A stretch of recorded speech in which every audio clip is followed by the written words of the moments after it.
Once I finally stood before the crossroads with nothing in hand besides my mind and a suitcase. Mazes laced with cacophony filled the air, running and racing laps around me.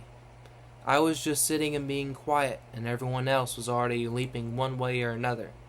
Televisions droned of expensive religion and honest politics, teaching lessons of peace through prideful demonstrations of blood and bullets, violently shrieking words like responsibility or equality or duality or knowledge, all in waves of rhythm, that skipped their way past my ears and straight to the middle of my head.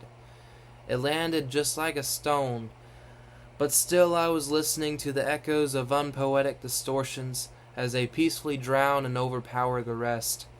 The lines of psychic and metaphorical space are morphing and shaping and scraping the gates of breaking down and implosion, all-seeing eyes batting behind black glasses trying to caress and convince me of using their precious unknown truths, that I was in the same room as the words on the page and that I know who wrote them, as the others make believers out of the beautiful strangers that had begun to watch, as well as the sacred slow locomotive that was rolling past, the mirrored public electrocution and absent chairs set up, holding me at the gunpoint of memory loaded with poisoned nostalgia, to ring out a confession that would match the structure of the only truths that would fit in their ears.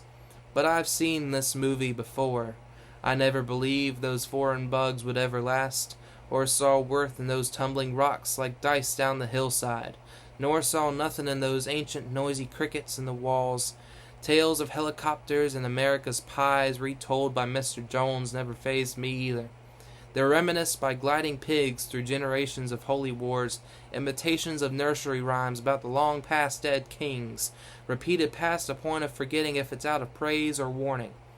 I take a sketch of all soaking into the eyes of my holes and the holes of my eyes and stuff it into my suitcase. Then I squint at the sign a little harder and gather a good look of it before I face away from the crossing of the roads, then step onto the grass.